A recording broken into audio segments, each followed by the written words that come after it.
Mukunda jewellery హనుమకొండలోని అతిపెద్ద jewellery mart December 14న గొప్ప ప్రారంభం. నమస్తే, వెల్కమ్ టు ఐ డ్రీమ్. నేను మీ ఝాన్సీ. ప్రస్తుతం మనతో ప్రముఖ ఆధ్యాత్మికవేత్త శ్రీ గాయత్రి పీఠాధిపతులు ఇటికిరాల సుబ్రహ్మణ్య శర్మ గారు ఉన్నారు. ఈరోజు కొన్ని మంచి విషయాలు ఆయన అడిగి తెలుసుకుందాం. నమస్కారం గురుగారు. నమస్కారం అమ్మా. గురుగారు, అయితే ఈ మధ్య కాలంలో రుద్రాక్షలు వేసుకోవడం చాలా మందికి ఇంట్రెస్ట్తో వేసుకుంటున్నారు, భక్తితో వేసుకుంటున్నారు. అయితే రుద్రాక్షలు ధరించేటప్పుడు మనం ఎలాంటి నియమాలు పాటించాలి? కొంతమంది ఆడవారు వేసుకోకూడదు అని చెప్తూ ఉంటారు. కొంతమంది అంటే ఏకముద్ర కానీ అలా ఉన్నవి వేసుకోవాలని చెప్తారు. పంచముఖి రుద్రాక్షలు వేసుకోవాలని చెప్తారు. అయితే అసలు రుద్రాక్షలు ధరించే విధానం ఏంటి? అందరూ రుద్రాక్షలు వేసుకోవచ్చా? మనం రుద్రాక్షలు వేసుకుంటే ఎలాంటి ప్రతిఫలం మనకు కలుగుతుందో ఈరోజు తెలియజేయండి. తప్పకుండానమ్మా. రుద్రాక్ష అనేటటువంటిది సాక్షాత్తు ఈశ్వరాంశ సంభూతమైనటువంటిది, అద్భుతమైనటువంటి ప్రకృతిలో ఉండేటటువంటి మనకి ఇచ్చినటువంటి దివ్యమైనటువంటి శక్తి. అందులోనే ఉంది కదా రుద్ర అక్ష. అక్షి అంటే కళ్ళు అని అర్థం. కళ్ళు అందుకనే మీనాక్షి అంటే మీనము లాంటి కళ్ళు కలిగినటువంటి దాన, అంటే చేప కళ్ళు కలిగినటువంటి దాన అని అక్షి అంటేను. అంచేత రుద్రాక్ష అంటే ఆ రుద్రాక్ష ఏ రకంగా ఉద్భవించబడింది అంటే కనుక ఈశ్వరుడు యొక్క కళ్ళలో ఉండేటటువంటి నేత్రలో ఉండేటటువంటి కంటి బిందువు నుంచి అది భూమి మీద పడి అది ఆ రకంగా వృక్షంగా తయారైతే ఆ వృక్షం నుంచి పుట్టినటువంటిది రుద్రాక్ష. అందుకని రుద్రాక్ష సాక్షాత్తు ఈశ్వర స్వరూపమే. అంత మహాత్యం కలిగినటువంటిది రుద్రాక్ష. ఈ నేచర్ లో ఏదైనా అద్భుతమైనటువంటి శక్తి ఏదైనా ఉంది అంటే కనుక అది మనం ధరిస్తే దానివల్ల మనకి మంచి పాజిటివ్ ఎనర్జీ వచ్చేటటువంటిది ఏదైనా ఉంది అంటే కనుక నెంబర్ 1 రుద్రాక్ష. అందుకనే సాధారణంగా చాలా మంది రుద్రాక్షలు ధరించడానికి ఇష్టపడుతూ ఉంటారు. అయితే ఇంత శక్తివంతమైనటువంటి రుద్రాక్షని ఎలా పడితే అలా ధరించిన, దాన్ని ఎలా పడితే అలా వాడినా దానికుండే పవిత్రత పోతుంది. రెండోది, రుద్రాక్షకి శక్తిని ఇముడీకృతం చేసేటటువంటి శక్తి ఉంటుంది. అందుకనే రుద్రాక్ష మాలతోటి జపం చేయడం అనేటటువంటిది చాలా విశేషం. అయితే రుద్రాక్షలో ఉండే ఇంకో అద్భుత విశేషం ఏంటంటే అది ఒక మూలిక. అద్భుతమైనటువంటి ఆయుర్వేదపరమైనటువంటి అద్భుతమైన రహస్యాలన్నీ కూడా రుద్రాక్షలో ఉన్నాయి. కొన్ని వందల రకాల జబ్బులు పోగొట్టేటటువంటి విశేష శక్తి రుద్రాక్షకు ఉంటుంది. అంటే ధరించడం వల్లనే పోతాయా? ధరించడం వల్ల పోతాయి. రుద్రాక్షని నీటిలో వేసుకుని ఆ నీటిని ఒక 8 గంటలో 10 గంటలో నీటిలో ఉంచిన తర్వాత ఆ నీటిని తాగడం వల్ల కూడా అనేక రకాల రుగ్మతలు పోతాయి. రుద్రాక్ష నీటిలో స్నానం చేయడం వల్ల చర్మ రోగాలు పోతాయి. రుద్రాక్ష శరీరం మీద ఉండడం వల్ల కూడా కొన్ని రకాల రోగాలు పోతాయి. చాలా విశేష ప్రయోజనాలు రుద్రాక్ష వల్ల ఉన్నాయి. అంతెందుకు, రుద్రాక్ష ద్వారా ధ్యాన మందిరాలు కూడా చాలా మంది తయారు చేస్తారు. అంటే మన ఏరియాలో కొంచెం తక్కువ, కానీ చుట్టూ మా పీఠంలో ముఖ్యంగా రుద్రాక్ష మందిరం ఉంటుంది. జ్ఞాన మందిరం 1,00,000 రుద్రాక్షలతో మందిరంగా తయారు చేసాం అనమాట. అంటే ఆ రుద్రాక్ష మండపంలో కూర్చోవడం వల్ల కూడా విశేషమైనటువంటి ఒక అద్భుతమైనటువంటి పాజిటివ్ ఎనర్జీ వస్తుంది. అందులో ధ్యానం చేసుకున్నా, మెడిటేషన్ చేసుకున్నా కూడా మంచి అనుభూతులు కలుగుతాయి అనమాట. ఇంత శక్తి రుద్రాక్షకు ఉంటుంది. ఇది రుద్రాక్ష మహత్యం. అయితే ఇప్పుడు ఇంత శక్తివంతమైనటువంటి రుద్రాక్షని ఎవరు వేసుకోవాలి, ఎవరు వేసుకోకూడదు, వేసుకున్న తర్వాత దానికి ఏమైనా నియమాలు ఉంటాయా, అసలు ఆడవాళ్ళు వేసుకోవచ్చా వేసుకోకూడదా అనేది ముఖ్యమైన విషయం. అయితే రుద్రాక్షని ఎవరైనా వేసుకోవచ్చు. అయితే దీనికి చాలా నియమనిష్టలు ఉంటాయి. ఎందుకంటే మైలు వచ్చినప్పుడు కానీ లేదా ఎవరైనా కాలం చేసినప్పుడు కానీ ఆ రుద్రాక్ష తీసేసి అప్పుడు అలాంటి చోట్లకి వెళ్ళాలి. అయితే స్త్రీలకి ఎప్పుడు బహిష్ట అవుతారో తెలియదు కాబట్టి దానికి ఉండే పవిత్రత పోతుంది. కాబట్టి స్త్రీలను రుద్రాక్ష ధరించవద్దు అని చెప్పారు తప్ప స్త్రీలు వేసుకోకూడదని ఎక్కడా లేదు. అయితే కొంచెం వృద్ధాప్యం వచ్చిన తర్వాత వాళ్ళకి ఆ పరిస్థితి దాటిన తర్వాత రుద్రాక్షలు వేసుకున్న తప్పేమీ కాదు. కానీ ఆ రుద్రాక్షకు ఉండే విశేషమైనటువంటి శక్తి క్షీణిస్తుంది కాబట్టి స్త్రీలను ఆ రకంగా రుద్రాక్షలు ధరించొద్దు అని చెప్పారు తప్ప రుద్రాక్ష స్త్రీలు కూడా వేసుకోవచ్చు. ఒకవేళ మీరు చెప్పినట్టు బహిష్ట టైంలో కూడా వచ్చేసినట్లయితే ఆ 5 days పక్కన పెట్టేసి అది మనకు తెలియదు కదా, వచ్చిన తర్వాత దానికి ఉండే పవిత్రత పోతుంది. అందుకని స్త్రీలకి ధరించేటటువంటి అవకాశం లేదు. ధరించినా అది కొంచెం వృద్ధాప్యం అయిన తర్వాత లేదా సన్యాస దీక్షలో ఉన్నప్పుడు అలాంటి వాళ్ళు స్వీకరిస్తూ ఉంటారు. అలాంటి సమయంలో వేసుకోవచ్చు.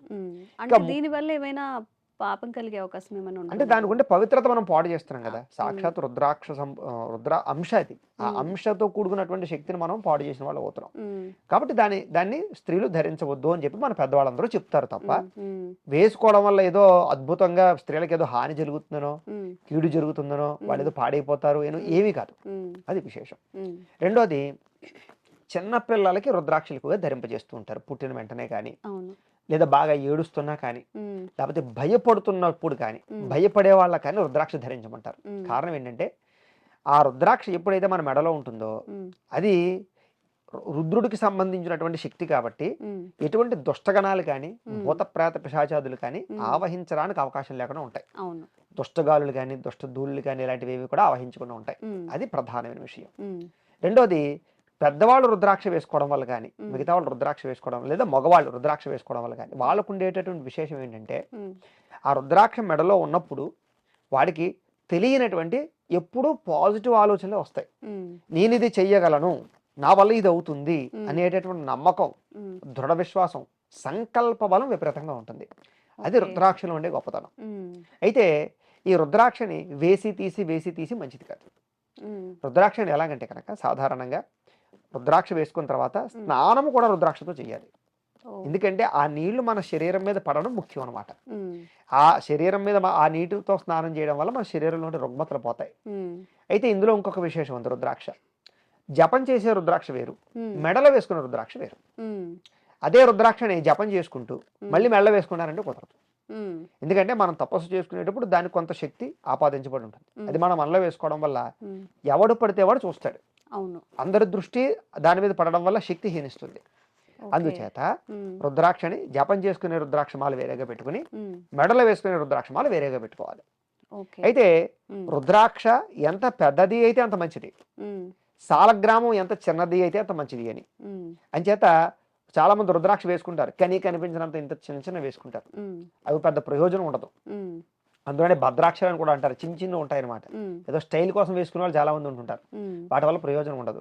రుద్రాక్ష పెద్దవి ఉంటాయి, గుళికాయ సైజ్ అంతా. అలాంటి రుద్రాక్షలు వేసుకుంటే దాని వల్ల వచ్చేటటువంటి విశేషమైనటువంటి శక్తి మనకి ఎక్కువగా ఆపాదించబడుతుంది అనమాట. అది రుద్రాక్షలో ఉండే విశేషం. అయితే రుద్రాక్ష ఏ సమయంలో ధరించకూడదు అంటే కనుక ఇందాక నేను చెప్పినట్టుగా మైలు వచ్చినప్పుడు ధరించకూడదు, లేదా రాత్రి పడుకునేటటువంటి సమయంలో కానీ, స్త్రీ పురుష సంగమ సమయాల్లో కానీ రుద్రాక్ష తీసేయాలి. అలాగే అంటూ ముట్టు మైలుకి సంబంధించినటువంటి విషయాలు రుద్రాక్ష మనం దాన్ని దూరంగా పెట్టి వ్యవస్థ చేసుకోవాలి. ఆ సమయంలో ఏదైనా భగవంతుడి దగ్గర మంచి గుట్లను పెట్టుకుని మళ్ళీ కావాల్సినప్పుడు వేసుకోవడం అనేటటువంటిది శ్రేష్టం అనమాట. అయితే ఇందాక మీరు అడిగినట్టుగా రుద్రాక్షలో ఏ ముఖ రుద్రాక్ష మంచిది అని చాలా మంది ప్రస్తుత కాలంలో ఏంటంటే ఏకముఖి రుద్రాక్ష చాలా గొప్పది అని, ఏకముఖి రుద్రాక్ష ధరిద్దాము అని చాలా చోట్ల కొనడానికి ప్రయత్నం చేస్తూ ఉంటారు. చాలా మంది ఏకముఖి రుద్రాక్ష అమ్మడానికి కూడా ప్రయత్నం చేస్తూ ఉంటారు. మనం తిరుమల అది వెళ్ళినప్పుడు కొండ మీద అక్కడ కూడా ఏకముఖి రుద్రాక్ష పెట్టి అమ్ముతూ ఉంటారు, ఏదో కొమ్మతో ఉన్నట్టుగా అమ్ముతూ ఉంటారు. అవన్నీ చూసి మనం నిజంగా ఏదో ఒరిజినల్ అనుకుంటాం. అది ఏకముఖి రుద్రాక్ష అసలు కాదు. ఈ ఏకముఖి రుద్రాక్ష సాధారణంగా ఒక చెట్టుకి 60 సంవత్సరాలకు ఒక్కసారి కాస్తుంది. అయ్యో, అయితే ఇవన్నీ ఫేకే అంటారా? అంతా ఫేకే. ఏకముఖి రుద్రాక్ష అనేటటువంటిది అమ్మడం అనేది ఫేక్, మనం కొనడం అనేది మన భ్రమ. ఎందుకంటే నిజంగా ఏకముఖి రుద్రాక్ష వాడి దగ్గర ఉంటే వాడు రుద్రాక్షలు అమ్ముకునే స్థాయిలో వాడు ఉన్నాడు ఫస్ట్. అది నేపాల్ మహారాజు దగ్గర, పూర్వం మా రాజకీయ నాయకుల దగ్గర, మహానుభావుల దగ్గర ఉండేది. 1-2 ఉన్నాయి ప్రస్తుతానికి, సృష్టిలో 2-3 ఉన్నాయి అంతే రుద్రాక్షలు. ఎందుకు ఉండవో ఎందుకు దొరకవో ఇది ప్రధాన విషయం. మరి ఏకముఖి రుద్రాక్ష ఎందుకు అంత తక్కువ ఉన్నాయి అంటే, అసలు మనం రుద్రాక్ష చెట్టు దగ్గర వెళ్ళినప్పుడు ఎప్పుడైనా రుద్రాక్ష చెట్టు చూస్తే ఎలా ఉంటుందంటే, అది మనకు రేగిపండులా ఉంటుంది. అది పెద్ద రేగిపండు ఎలా ఉంటుంది ఆ సైజులో ఉంటుంది ఆ చెట్టు. దానిపైన తొక్క ఉంటుంది. ఆ తొక్క నీటిలో వేస్తే అది తీస్తే తప్ప లోపల రుద్రాక్ష ఎన్ని ముక్కలో మనం చెప్పలేం. ఒక చెట్టుకి 60 సంవత్సరాలకు ఒకసారి కాస్తుంది. అది అన్ని కాసినటు వాటిల్లో అది దొరకడం అనేది చాలా అరుదు. అంచేత ఇండోనేషియాలో, నేపాల్లో ఎక్కువ మనకు రుద్రాక్ష చెట్లు ఉంటాయి. అక్కడ వాళ్ళు దీన్ని బాగా సేకరిస్తూ ఉంటారు. అది చాలా అరుదుగా దొరికేటటువంటి ఏకముఖి రుద్రాక్ష. సాధారణంగా ఎవరి దగ్గర ఉండదు. ఇది ఉన్నా అమ్ముకునే స్థాయిలో వాళ్ళు ఉండరు. కాబట్టి ఏకముఖి రుద్రాక్ష అనేటటువంటిది ఉంది అనేది, లేదా అమ్ముతున్నారు అనేది మనం కొందాం అనుకునేటటువంటిది భ్రమ అనమాట. దాని జోలికి వెళ్ళడం మంచిది కాదు. ఎందుకంటే దాని గురించి డబ్బులు పోగేసి అనవసరంగా వృధా చేసుకోకూడదు. అయితే మనకి మరి ఏకముఖి రుద్రాక్ష రూపంలో కనపడేవి ఏమిటి అన్ని చోట్ల అంటే కనుక రుద్రాక్షని 5 ముఖాలవి, ఉమ్, 6 ముఖాలవి, 10 ముఖాలు ఉంటే కనుక ఆ, ముఖాలు చెక్కేస్తారు వాళ్ళు. అయ్యో అలా అమ్మ, చేయొచ్చా చేయొచ్చు, గురుగారు? ఏముంది. ఉమ్, మిగతా ముఖాలన్నీ చెక్కేస్తే ఒకటే ముఖం ఉంటుంది రుద్రాక్ష. అంటే మనం చాలా పవిత్రంగా చూస్తుంటాం కదా రుద్రాక్షని, అవును. మరి దాన్ని పగలగొట్టేసి అలా చేయడం అనేది ఇంకా చెప్తున్నాను కదా, అదంతా ఒక ఉమ్, వ్యాపారస్తులు వ్యాపారం. వాళ్ళ వ్యాపారం కోసం దాన్ని ఉమ్, అలా చేస్తుంటారు. అది చాలా అపవిత్రమైన కార్యం, ఉమ్, అలా చేయకూడదు. ఉమ్, కానీ ఆ రకంగా తయారు చేసి మనకి ఉమ్, రుద్రాక్షని అమ్ముతూ ఉంటారు. ఉమ్, కాబట్టి ఏమిటంటే అంటే అది ఒరిజినల్ కాదు, ఉమ్, అలా తయారు చేసినటువంటిది, అది కొనడం మంచిది కాదు. ఇక ఒక్కొక్క నక్షత్రానికి ఒక్కొక్క ముఖము అని, ఉమ్, ఒక్కొక్క కార్యానికి ఒక్కొక్క ముఖము అని, ఉమ్. చదువు రావాలంటే ఒకటని, వ్యాపారం రావడానికి ఒకటని, వైఫ్ అండ్ హస్బెండ్ కలిపి ఒకటి కలిపి వేసుకోవాలని ఉండడానికి చెప్తూ ద్విముఖి ఉంటారు. ద్విముఖి అవును. రుద్రాక్ష ధరించమని, ఉమ్, ఇలాగ వ్యాపారంలో విపరీతంగా డబ్బు సంపాదించాలంటే త్రిముఖి ఉమ్, ధరించమని, చదువు బాగా రావడానికి చతుర్ముఖి అని, ఉమ్, అలాగే అన్ని రకాల ఐహిత సుఖాలు, భోగాలు, ఉమ్, ఐశ్వర్యాలు పొందడానికి పంచముఖి అని, ఉమ్, ఇలాగ ఒక్కొక్క దానికి శత్రువులకు పరమైనటువంటి సంహారంకై లేదా శత్రువుపరమైన యుద్ధానికి షష్టముఖి అని, ఉమ్, ఇలాగే అనేక రకాల కారణాల చేత రుద్రాక్షలు ఒక్కొక్క ముఖానికి ఒక్కొక్క ప్రత్యేకత అయితే ఉంది. ఉమ్, ఉమ్, అయితే మిగ మనకి ఎక్కువ దొరికే రుద్రాక్షలు ఏమిటి అంటే ఉమ్, కనుక చతుర్ముఖి కానీ ఉమ్, షణ్ముఖి కానీ ఉమ్, ఇవి బాగా ఎక్కువ దొరుకుతాయి మనకి. ఉమ్, కాబట్టి వాటిలో డూప్లికేట్లు ఉండవు. ఉమ్, మిగతావి సాధారణంగా దొరకడం కష్టం, ఉమ్, అరుదు, ఉమ్. లేదా ముఖాలు చెక్కేసిన దొరుకుతుంటాయి. ఓకే. అయితే ఏమంటే ఖచ్చితంగా అవే సంపాదించి వేసుకోవాలా ఉమ్, అంటే కనుక అవసరం లేదు. ఉమ్, సాధారణంగా అన్ని రకాల ప్రయోజనాల్ని కలగజేసేటటువంటి విశేష శక్తి పంచముఖి రుద్రాక్షకు ఉంది. పంచముఖి ఆ, రుద్రాక్ష. ఉమ్, మన అదృష్టం ఏంటంటే అవి ఎక్కువగా దొరుకుతాయి, ఉమ్, వాటిని డూప్లికేట్ చేసే అవసరం ఉండదు. ఉమ్. కాబట్టి అందరూ పంచముఖి రుద్రాక్ష ధరించడం ధరించొచ్చు. చాలా మంచిది. ఓకే. ఈ అపోహలన్నీ వదిలేసి పంచముఖి రుద్రాక్ష హ్యాపీగా హ్యాపీగా ధరించుకోవచ్చు. హ్యాపీగా ధరించుకోవచ్చు. ఉమ్, దానివల్ల మనం ఏ ఇబ్బంది ఉండదు. అన్ని రకాల ఇప్పుడు ఏవైతే ఒక్కొక్క ముఖానికి ఏ ప్రత్యేకత ఉందో ఉమ్, అన్ని రకాల ముఖాల్లో ఉండే ప్రత్యేకత పంచముఖికి ఉంది. ఉమ్, అంచేత శివుడికి ఉండేటటువంటి శక్తి పంచభూతాత్మకమైనటువంటి శక్తి, ఉమ్, అలాగే రుద్రాక్షలు కూడా అటువంటి శక్తి ఉంటుంది. కాబట్టి ఉమ్, మనం అందరం కూడా పంచముఖి రుద్రాక్ష ధరించడం వల్ల ధరిస్తే చాలా ప్రశాంతంగా ప్రయోజనం మనం ఉండొచ్చు. రెండోది ఉమ్, రుద్రాక్ష ప్రశాంతతను ఇస్తుంది. ఉమ్, అలాగే స్ఫటికం ఒకటి, ఈ ఉమ్, రెండు కూడా ఉమ్. మనిషికి శాంతి గుణాన్ని కలగజేస్తాయి. స్ఫటికం. స్ఫటికం, ఉమ్, రుద్రాక్ష. అందుకనే ఉమ్, ప్రతి మొగాడు కూడా ఉమ్, స్ఫటికమాల రుద్రాక్షమాల ధరిస్తారు. ఓకే. అందుకనే మనకి ఉమ్, దీక్షలు చేసేటప్పుడు ఉమ్, ఖచ్చితంగా వేరే ఈ దీక్షామాల వేరేగా ఉంటుంది, స్ఫటికమాల కంపల్సరీగా కామన్గా ఉంటుంది. ఉమ్, కారణం ఏమిటంటే ఉమ్, స్ఫటికం ఆవేశాన్ని, కోపాన్ని, అహంకారాన్ని, తాపాన్ని తగ్గిస్తుంది. ఓకే. ముఖ్యంగా మాలధారణ చేసే వాళ్ళు, దీక్షలో ఉండే వాళ్ళకి ఉమ్, చాలా ముఖ్యమైనది ఏంటంటే కనుక ప్రశాంతత, ఉమ్, అవును. కోపతాపావేశాలకు దూరంగా ఉండాలి. ఉమ్, కాబట్టి స్ఫటికం, అంచేత రుద్రాక్ష స్ఫటికం ఈ ఉమ్, రెండు కూడా ప్రతి మనిషి కూడా ధరించడం వల్ల ఉమ్, వాడిలో తెలియని అద్భుతమైన మార్పు వస్తుంది. ఉమ్, రెండోది వాడిని చూసేసరికి అవతల వాడు కూడా ఉమ్, కొట్టేద్దాం, తిట్టేద్దాం, చంపేద్దాం అని వచ్చిన వాడు కూడా ఉమ్, ఆ మాల చూసినా అది చూసినా వెంటనే ఆగిపోతాడు. ఉమ్, వాడికి జరిగే కీడు చాలా శాతం పోతుంది. ఉమ్, రెండోది రుద్రాక్ష